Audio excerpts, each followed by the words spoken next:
জয়গুরু বন্ধুরা, আমার চ্যানেলে বিউটিস কিচেনে আপনাদের সবাইকে স্বাগত। আজকে আমি আপনাদের দেখাবো রসুন রাঁধুনি ফোড়ন দিয়ে শাপলা ভাজা। দেখুন বন্ধুরা, আমি কড়া বসিয়ে দিয়েছি, আমার কড়া গরম হয়ে গেছে। এবার আমি কড়াইতে তেল দিয়ে দেবো।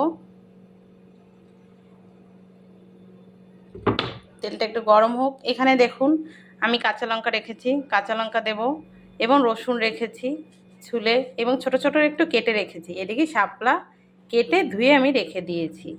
আমি এটা তেল গরম হয়ে গেছে, এবার আমি আগে রাঁধুনি ফোড়ন দেব।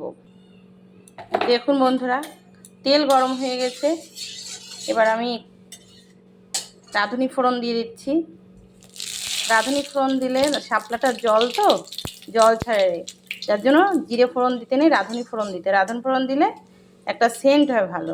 অনেকে সর্ষে ফোড়নও শাপলা ভাজায় খায়, ভালো লাগে, সেটাও ভালো লাগে।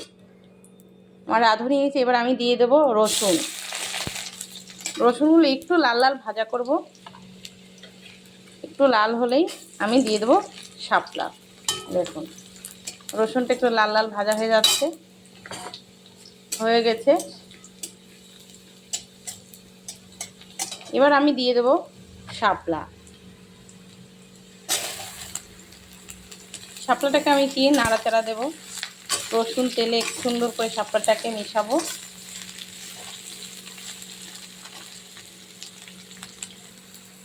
দিয়ে দেবো হলুদ, দিয়ে দেবো লবণ।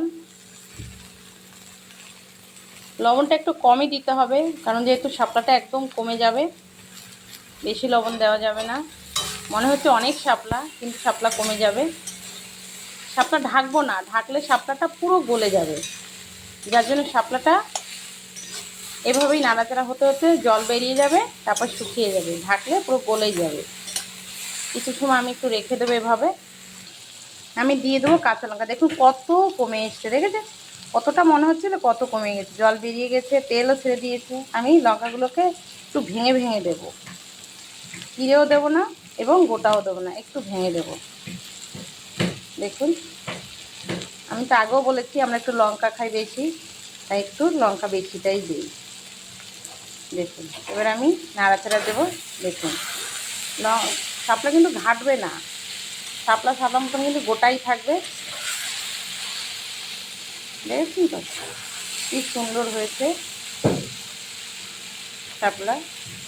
এটা কিন্তু খেতেও খুব সুন্দর লাগে।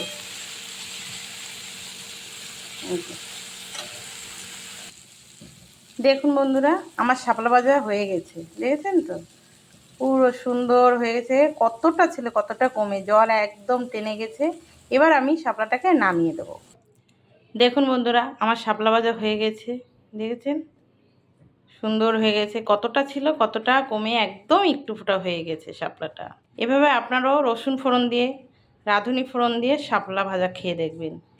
খেয়ে একবার দেখবেন, খুব সুন্দরই লাগে, টেস্ট হয়। আমার রান্নাটা যদি আপনাদের ভালো লেগে থাকে, please please please like share comment করতে ভুলবেন না। জয় গুরু।